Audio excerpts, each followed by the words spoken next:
Well, let me just extend the congratulations to my next guest, one of the rescue divers who helped bring those 12 soccer players out of the cave in Thailand.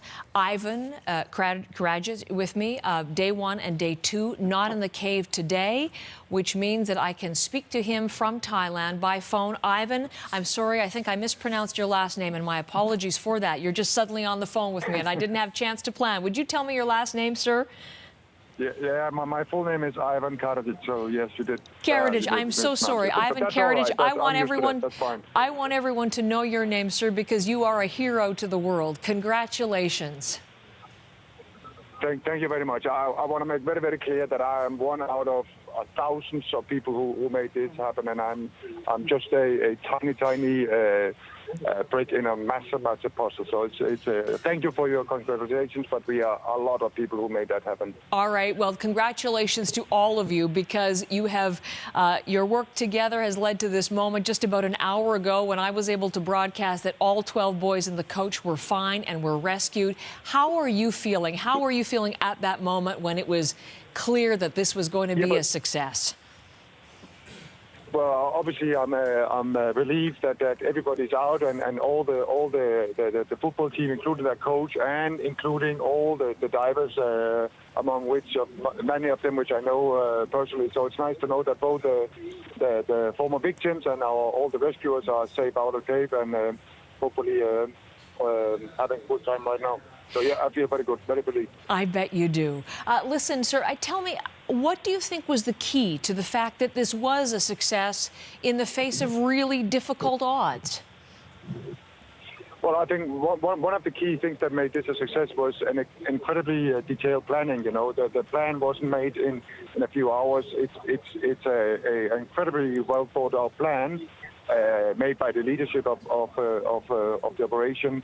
And then very good cooperation between them. Many teams. We had teams from all over the world, almost divers, engineers, climbers, medics, militaries from all over the world, and we had a very good cooperation.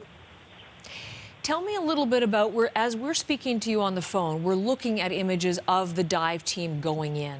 You who lived through this on day 1 and day 2, part of this incredible rescue team, the conditions that you encountered, can you just describe what it was you were up against? Yeah, but the condition inside the cave is that it's very cold water. It's cold water for Thailand, so it's about 20 degrees Celsius water, and the visibility is absolutely zero.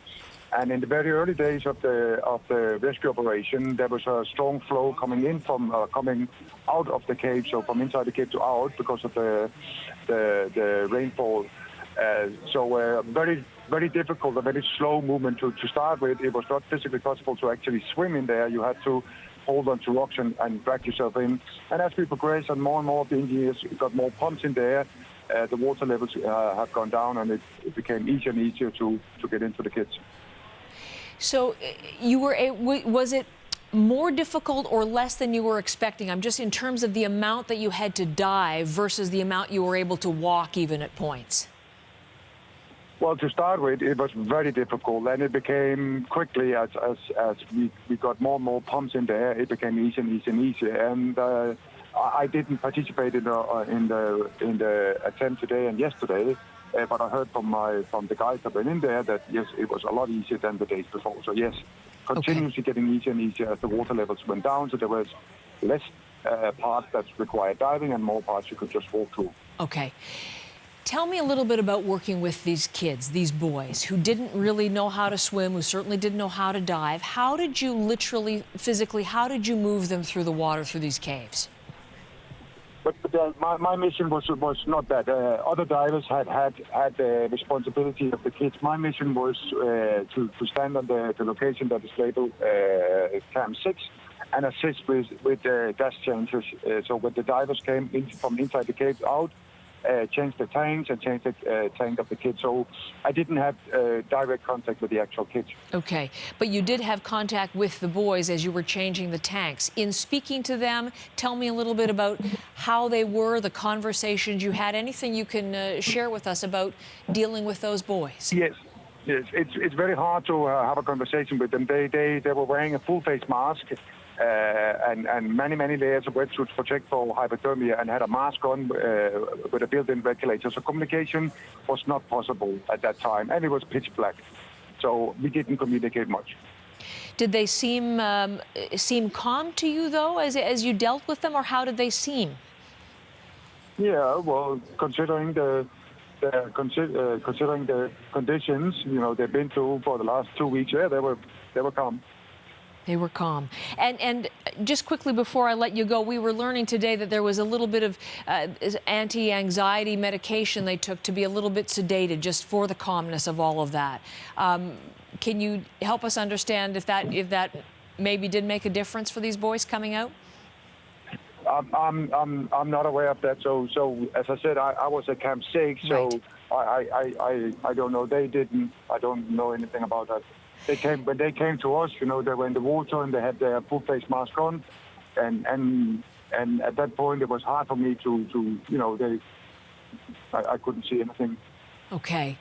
Ivan, I'll let you go, but one last word. Just again, your concluding thought. At the end, I keep saying mission accomplished. To be able to say that, to know that, last word to you. Sorry, I didn't hear that question. Sorry, Sorry, say again? I just was saying, I'm going to let you go. I'm going to let you go, but I wanted you to have the last thought. When at the whole, again, the notion of mission accomplished, that it's a successful outcome. One last closing thought from you. Yeah, but I think that the last thing I would say, I feel very relieved today, and I feel very happy, and I think it's time to celebrate a little bit. I bet everyone's celebrating. The world's celebrating as they watch the coverage. Ivan Karagic, what a pleasure to meet you, sir, and thank you for your part in all of this, and thank you for the time with us this morning. I very much appreciate it. You're very welcome. One of the divers in Camp Number 6 who helped the other Navy SEAL team lead those 12 boys and their coach through those narrow, twisting caves of cold water and blackness to safety this morning. All 12 boys and their coach safe in Thailand.